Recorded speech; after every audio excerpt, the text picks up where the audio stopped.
Olá, pessoal. Retornamos no módulo 2 da disciplina de Anatomia e Fisiologia Humana com o sistema reprodutor humano, né?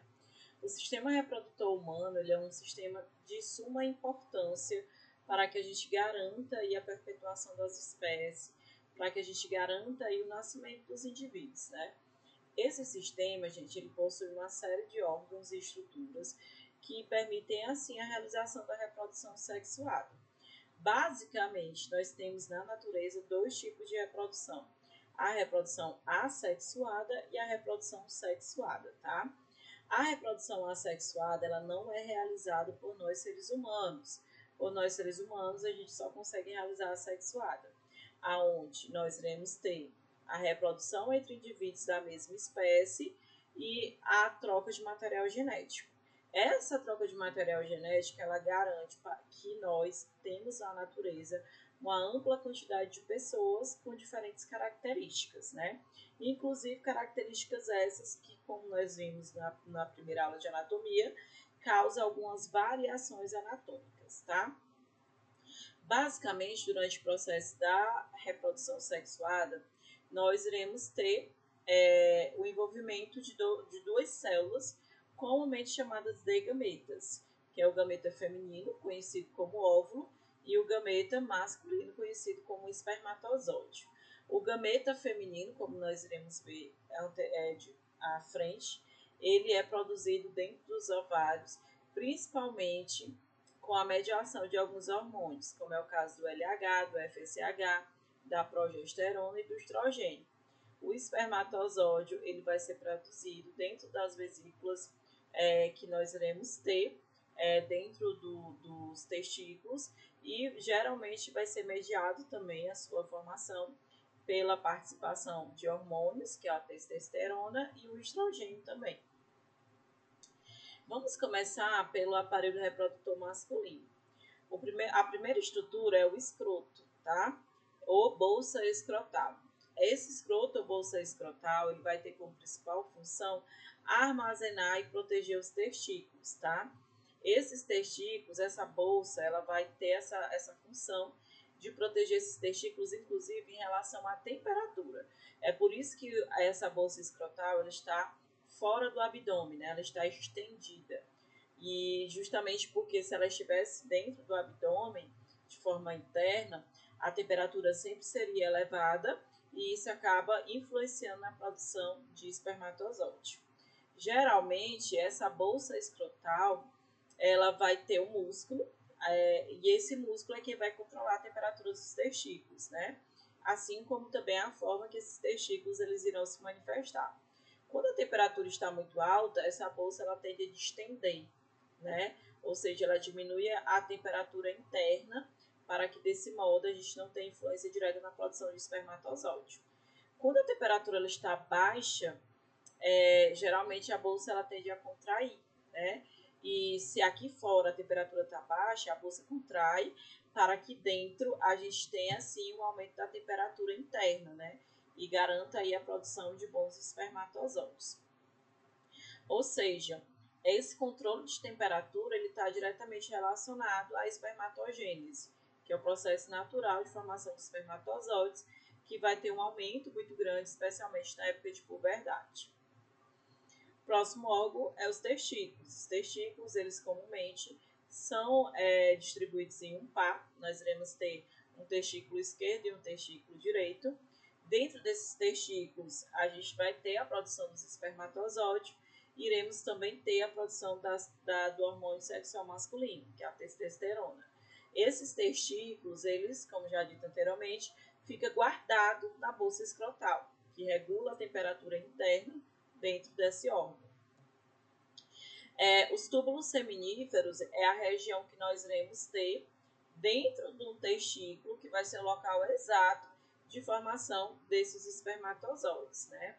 Basicamente, os testículos masculinos, eles vão ter duas áreas importantes nesse processo de espermatogênese, que é os testículos seminíferos e o epidídimo. Nos túbulos seminíferos, nós iremos ter a formação do espermatozoide. É lá dentro que eles vão ser de fato formados. Mas é dentro da estrutura conhecida como epidídimo que esses espermatozoides eles irão amadurecer, né?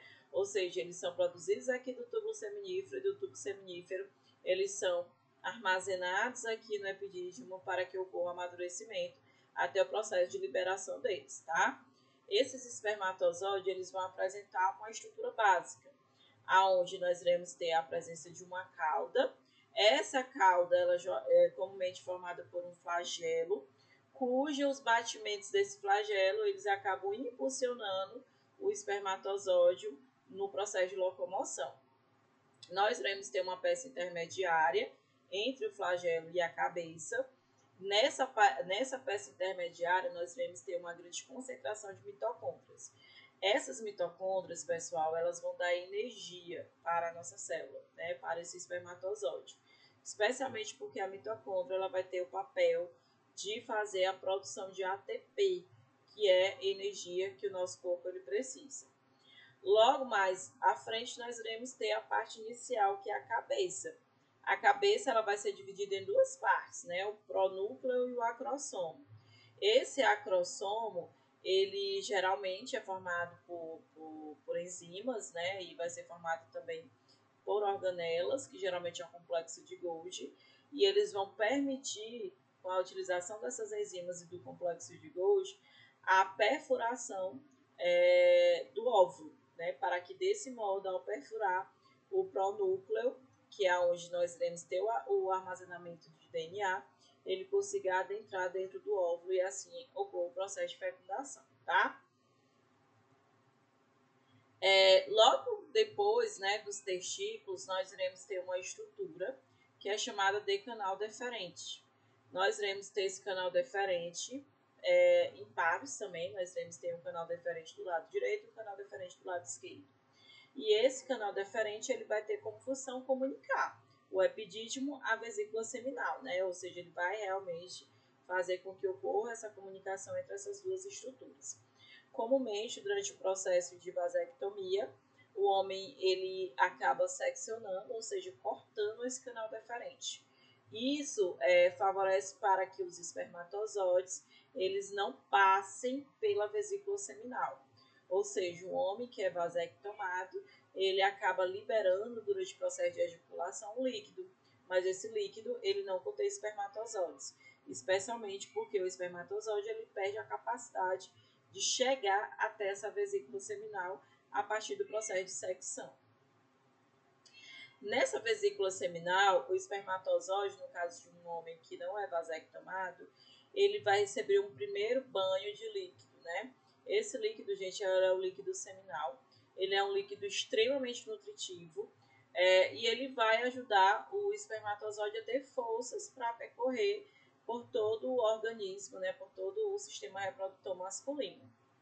Após passar pela vesícula seminal, que ele vai receber esse primeiro líquido nutritivo, o espermatozoide ele vai passar por uma glândula, que vai ser a próstata, tá?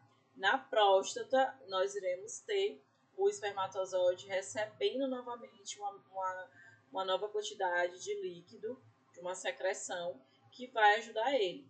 No caso aqui, a secreção a ser recebida vai ser a secreção prostática, que ela vai ajudar esse espermatozoide a não morrer ao chegar à vagina. Porque a vagina, gente, é um local extremamente ácido. Se esse espermatozoide ele não recebe essa secreção, ao chegar a essa vagina, ele não vai suportar essa acidez e vai acabar morrendo, né? Passando pela próstata, esse espermatozoide ele vai chegar à última estrutura que vai garantir a ele um banho de secreção, né? Que vai ser a glândula bulbouretral. Essa glândula bulbouretral, ela já vai produzir uma terceira substância que não vai nutrir, porém, assim como a substância liberada pela próstata, ela vai ajudar a proteger o espermatozoide. No caso aqui, a glândula bulbouretral, ela vai liberar uma secreção que lubrifica o canal da uretra. E ao lubrificar o canal da uretra, ela acaba facilitando para que os espermatozoides ele não morram nesse canal da uretra também, porque é um canal extremamente ácido. Ao passar pela glândula bulbouretral, esse espermatozoide ele vai passar pela uretra, né?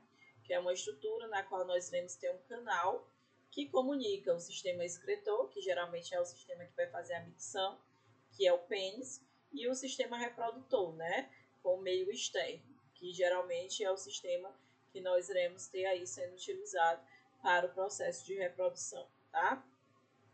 Essa estrutura, gente, que vai servir tanto para a micção como para a ejaculação, é o pênis, tá? O pênis, ele é o órgão copulador masculino, na qual ele vai ser formado por músculos, né, e por tecidos cavernosos e carnosos, e que, quando estimulado, ele acaba favorecendo para que ocorra a entrada de sangue, desculpa, e assim se torne ereto, tá? Essa ereção ela é de suma importância para que esse órgão ele consiga ser copulado no interior do sistema reprodutor feminino. Como dito anteriormente, ele vai ser formado por duas regiões. Nós iremos ter a região de corpos cavernosos, de corpos esponjosos, e essas duas regiões elas comumente se enchem de sangue. Ao se encher de sangue, ela favorece para que esse órgão se mantenha ereto e assim promova a cópula, né, a copulação do pênis ao sistema reprodutor feminino, tá bom? O pênis ele vai ser muitas vezes coberto por uma região, uma pele, né, que ela é chamada de prepúcio. Essa pele, gente, ela vai ter como função fazer a proteção da glande. Essa glande, ela é a região inicial do pênis. Um problema clínico que muitas vezes precisa, né, ser revisto é que esse prepúcio ele desenvolve de forma muito excessiva e acaba favorecendo assim para o surgimento de algumas doenças, né, principalmente doenças infecciosas, tá bom? E aí, para evitar que esse tipo de situação aconteça, é necessário que ocorra uma operação, uma cirurgia para a remoção desse prepúcio. Essa remoção, ela é sugerida que seja feita principalmente nos primeiros anos de vida, né? Até os 5 anos de idade, para que desse modo a gente não tenha a vida reprodutiva do homem sendo interferida de forma mais direta, tá? Agora, saindo do aparelho reprodutor masculino, a gente chega no aparelho reprodutor feminino. O aparelho reprodutor feminino ele é dividido numa região externa e na região interna. E, porventura, é uma região um pouco conhecida, né? Geralmente, principalmente quando a gente fala de sistema reprodutor humano para o homem, muitas vezes ele só tem interesse, né, de saber onde está localizado o clítoris. Mas existem muitas outras regiões dentro desse sistema reprodutor que é de suma importância a gente conhecer para que a gente consiga cuidá-lo melhor. Esse sistema reprodutor feminino, na sua parte externa, nós iremos ter a presença do grande lábio e do pequeno lábio. Esse grande lábio e pequeno lábio, ele vai ter como função fazer a proteção das estruturas que estão localizadas de forma mais interna, mas externamente, que é o caso do clítoris, da abertura da uretra e da abertura da vagina, né? Os pequenos e grandes lábios, gente, eles têm como função delimitar a entrada da vagina. Não só delimitar, mas também proteger essa entrada da vagina, principalmente contra micro-organismos estranhos, né? Ou alguns elementos que não são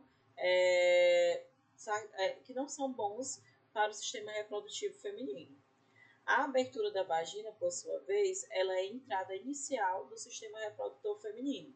Ela vai servir tanto para a cópula, né, que é aonde o órgão copulador masculino, que é o pênis, será, no caso, copulado, assim como também ela vai servir como saída do indivíduo, porque durante o processo de parto normal, é através dessa abertura da vagina que há o nascimento. E nós iremos ter a abertura da uretra, que essa abertura da uretra, ela vai ser, na realidade, a estrutura na qual nós iremos ter para a realização da micção. Ou seja, essa abertura da uretra, ela está diretamente relacionada ao sistema reprodutor, mas também está diretamente relacionada ao sistema excretor, que é onde a gente vai ter a liberação da urina. E, por fim, a gente vai ter o clítoris, que ele é um órgão erétil, dotado de grande sensibilidade, né? Esse clítoris, na realidade, ele vai servir, principalmente durante o processo de cópula, para ocasionar a grande circulação sanguínea no sistema reprodutor, principalmente na região externa. De forma mais interna, o nosso sistema reprodutor ele vai ser extremamente complexo, né? Nós iremos ter aqui a presença inicialmente na entrada, né, da vagina para iniciar o processo de conhecimento do sistema interno. O ímen, que o ímen na realidade ele vai ser uma membrana, tá? Essa membrana ela delimita a entrada da vagina e o colo do útero. E geralmente ele é uma estrutura de suma importância porque ela vai proteger na primeira infância contra algumas infecções, tá? Geralmente esse ímen ele é perdido porque ocorre um rompimento durante o primeiro ato sexual, né? E aí isso acaba interligando de forma muito mais direta o sistema interno e o sistema externo. A vagina, ela acaba, por sua vez, se comunicando com o meio externo, que no caso seria o útero, e ela pode possuir até 10 centímetros de comprimento, né? Durante o processo de parto e o processo de ato sexual, essa vagina ela tende a dilatar-se. Essa dilatação ela se dá principalmente pela quantidade de sangue que circula sobre essa estrutura. Logo depois, né, nós iremos ter o colo do útero. Esse colo do útero, ele é uma região, uma porção estreita, que geralmente está associado com o início, de fato, do útero, né? É um local típico, muitas vezes, da ação de alguns micro-organismos, principalmente do vírus do HPV, que caso não tratado ou caso não ter sido, né, ministrado a dosagem de vacina, pode futuramente se transformar em um possível câncer de colo de útero, que é um dos cânceres mais comuns do sistema reprodutor feminino nos dias atuais. Nós iremos ter o útero, que vai ser esse órgão músculo, esse órgão muscular oco, que esse órgão muscular oco, ele vai ser formado principalmente por uma membrana, tá? Ele vai ser formado aqui por uma membrana, que vai ser o endométrio, e essa membrana, gente, ela vai ser descamada, principalmente durante aí o processo de menstruação, né, na qual a gente vai perder parte do endométrio e parte do miométrio se o óvulo ele não for fecundado. Caso o óvulo seja fecundado, esse endométrio ele vai servir de mucosa para que o embrião ele se fixe às paredes do útero, né? Nós temos, logo depois do útero, uma região que é conhecida como tuba uterina ou tuba de Falópio. Na trompa de Falópio, tuba uterina, a gente vai ter o local exato onde vai acontecer o processo de fecundação, tá? O ovário, gente, que nós iremos ter, ele vai liberar, tá? Aqui a gente consegue ver melhor. Aí ele vai liberar o óvulo e esse óvulo ele vai sair do ovário até a região da tuba uterina. É justamente aqui na tuba uterina, geralmente no terço distal, que uma fase inicial entre o ovário e a tuba uterina, que a gente vai ter a fecundação acontecendo. Uma vez acontecida a fecundação, nós iremos ter o processo de divisão celular, tá? Onde essa divisão celular ela demora cerca de 72 horas. Após essa divisão celular ela ser completa por totalidade, né? Nós iremos ter essa nova célula, né, que é esse novo embrião, se deslocando em direção ao útero para se fixar nas paredes do endométrio. Lembrando que pode acontecer em determinadas situações, não é muito comum, mas ocorre em cerca de 2% da população mundial, de essa fecundação ocorrer, o processo de divisão acontecer, porém não ocorre aí a chegada desse embrião que está em divisão até o endométrio. Esse embrião ele acaba se fixando nas paredes da tuba uterina. Em situações como essa, nós iremos ter uma gravidez ectópica, né? Que é uma gravidez de extremo risco materno, porque pode ocorrer o rompimento das tubas uterinas e isso favorecer para uma possível hemorragia e, consequentemente, ao óbito. Os ovários, como já dito, ele vai ter como função a produção de óvulos. Nós iremos ter um par, né? Nós iremos ter um ovário no lado esquerdo e um ovário no lado direito. E ele vai ter como função a produção de óvulos, vai produzir os hormônios, os dois principais hormônios que vão agir principalmente nas características femininas, que é o estrogênio e o progesterona, tá? Basicamente aqui a gente consegue ver, né, o desenvolvimento desses óvulos nos ovários, onde esses óvulos eles vão ser produzidos a partir dos folículos de Graff. Esses folículos de Graff a gente já nasce com eles e somente na fase de puberdade é que eles amadurecem. E aí durante o processo de amadurecimento nós iremos ter aí o primeiro óvulo sendo liberado, que geralmente ocorre durante a primeira menstruação. Essa primeira menstruação, assim como a liberação ou não de óvulos, ela está diretamente restrita ao ciclo menstrual feminino. Esse ciclo menstrual feminino ele decorre de um processo muito complexo que acontece dentro do sistema reprodutor feminino, mais diretamente dentro do ovário, que é mediado por uma série de hormônios, tá? Inicialmente, a gente vai ter o folículo primordial, que vai receber a ação, principalmente do FSH, que é um hormônio liberado pelo nosso hipotálamo.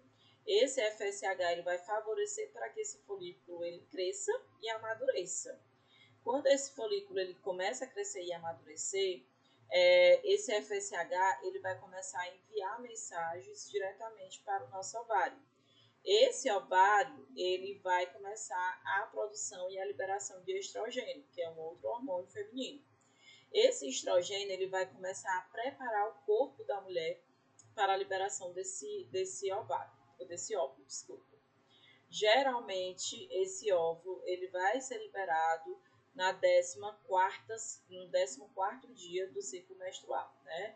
Ocorre aqui um processo que é conhecido como ovulação, que é a liberação desse óvulo do ovário para as tubas uterinas. Nas tubas uterinas, esse óvulo ele vai permanecer durante um período de 24 horas. Caso após o período de 24 horas esse óvulo não tenha sido fecundado, ele vai começar, ele envia na realidade um sinal químico lá para o nosso cérebro, que libera um terceiro hormônio, que é o LH, que é o hormônio luteinizante.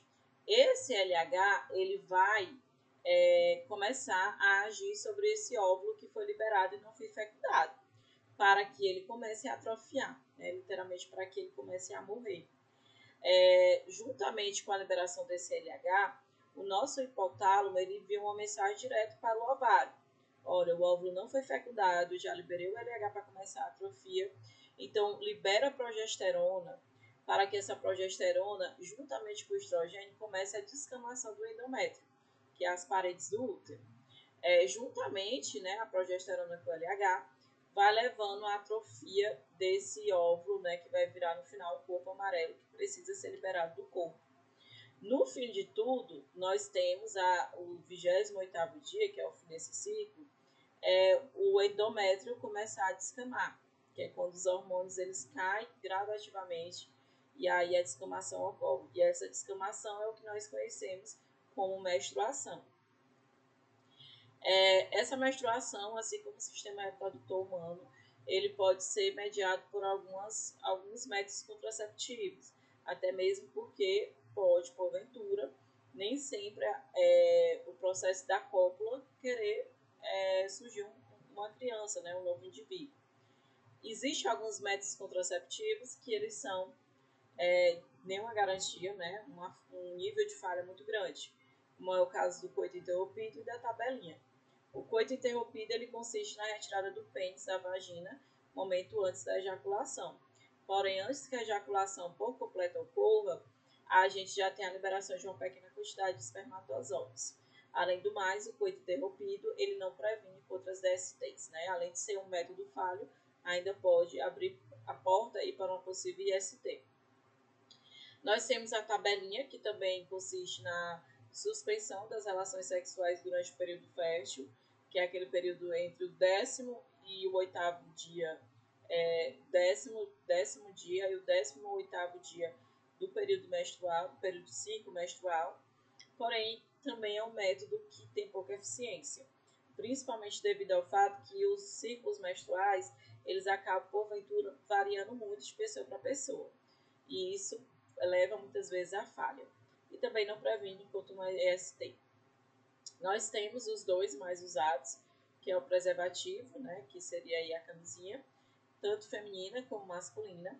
É considerado pela Organização Mundial como o método mais eficaz para a proteção do sistema reprodutor humano, tanto para evitar uma IST, como também para evitar uma gravidez indesejada.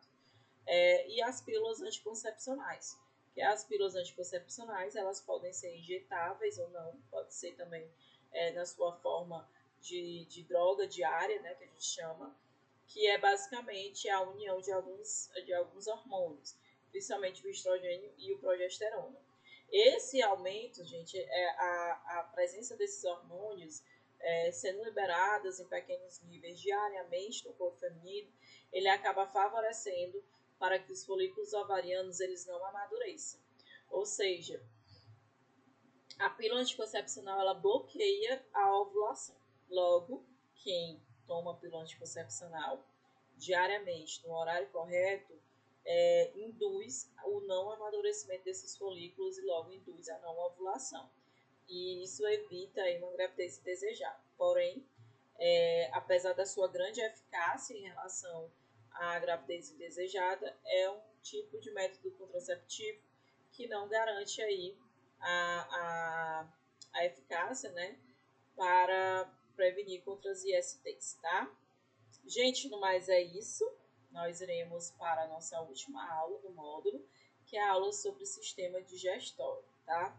Aguardo todos vocês lá para que a gente conheça um pouco melhor sobre o sistema digestório.